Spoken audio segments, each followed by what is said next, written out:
আসসালামু আলাইকুম ভিউয়ার্স।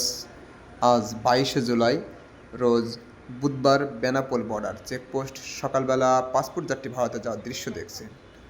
অনেকে কিন্তু জিজ্ঞাসা করছেন যে ভাই, যারা মেডিকেল রুগী আছে, সিরিয়াস রুগী, অনেক সময় দাঁড়িয়ে থাকতে পারে না, তাদেরকেও কি এইভাবে লাইন ধরে ভিতরে প্রবেশ করতে হয়, নাকি তাদের জন্য কোনো আলাদাভাবে কোনো ব্যবস্থা আছে আগে যাওয়ার, কিংবা হুইল চেয়ার এইগুলোর ব্যবস্থা? হ্যাঁ, অবশ্যই এগুলোর সব ব্যবস্থা আছে। আপনি যদি অসুস্থ হন, দাঁড়িয়ে থাকতে না পারেন, সিরিয়াস রোগী হয়, তাহলে অবশ্যই এখানে যে আনসার সদস্যরা আছে তাদেরকে জানাবেন, তারা আপনাদেরকে হেল্প করবে। এখানে পোর্টের অফিসাররা থাকে, আনসার সদস্য থাকে। তাদেরকে যদি আপনি জানান যে আমার সঙ্গে অসুস্থ রোগী আছে, দাঁড়াতে পারছে না, তাহলে অবশ্যই কিন্তু তারা আপনাদেরকে হেল্প করবে, এবং হুইল চেয়ারের যদি প্রয়োজন হয় হুইল চেয়ারের ব্যবস্থা করে দেবে, এবং লাইন সিয়াল দাঁড়ানো লাগবে না, তারা আপনাদেরকে আগেই ইমিগ্রেশনে প্রবেশ করার জন্য ব্যবস্থা করে দেবে। রোগীদের এখানে লাইন সিয়াল লাগে।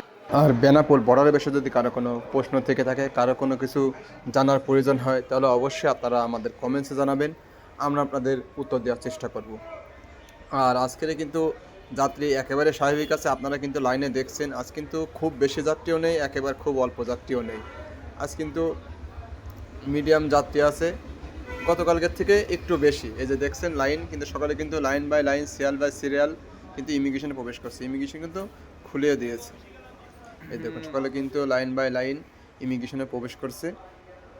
অনেকে ভাববে যে ট্যুরিস্ট ভিসা তো ছেড়ে দিয়েছে, কিন্তু সেই পরিমাণ ভিড় কোথায়? হ্যাঁ, ট্যুরিস্ট ভিসায় যাত্রী কিন্তু যাচ্ছে প্রতিদিনই, কিন্তু সেই পরিমাণ ভিড় কিন্তু এখনও শুরু হয়নি। হয়তোবা অল্প কিছুদিনের ভিতরে হয়তোবা ভিড় আবারও আগের মতো দেখা যাবে, কিন্তু এখন কিন্তু যাত্রী কিন্তু অল্প, সীমিত মানুষই কিন্তু ভারতে প্রবেশ করছে। আপনারা কিন্তু লাইনে দেখছেন, অল্প সংখ্যক যাত্রী কিন্তু ভারতে যাচ্ছে। শুধুমাত্র যারা ইমার্জেন্সি কাজ ছাড়া কিন্তু এখন ভারতের মানুষ যাচ্ছে খুবই কম।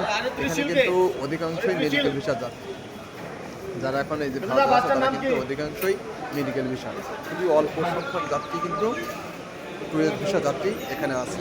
কিছু বিজনেস আছে, কয়েকজন তীর্থযাত্রী আছে, এমন কিছু কিছু যাত্রী এখানে আছে। তাছাড়া কিন্তু ট্যুরিস্ট ভিসা যাত্রী আর আজকের কিন্তু সরাসরি ঢাকা কলকাতার গাড়িও কিন্তু আজ দুইটা আসছে। সে দুইটাই কিন্তু গাড়ি চলে যাত্রী আছে, তারা কিন্তু ব্যাংকের সাইডে লাইনে দাঁড়িয়ে আছে ওইদিকে। আর এদিকটাতে যে সাধারণ যে যাত্রীগুলো থাকে তারা কিন্তু ওই দিক থেকে ছাড়ে। এই যে দেখছেন, এই যে এনারা হলো সরাসরি ঢাকা কলকাতা গাড়িতে আসছে। তারা কিন্তু এই যে ইমিগ্রেশন দিকে যে প্রবেশ করছে সিরিয়াল বাই সিরিয়াল। এইগুলো কিন্তু শ্যামলী এনার গাড়ির যাত্রী। এই যে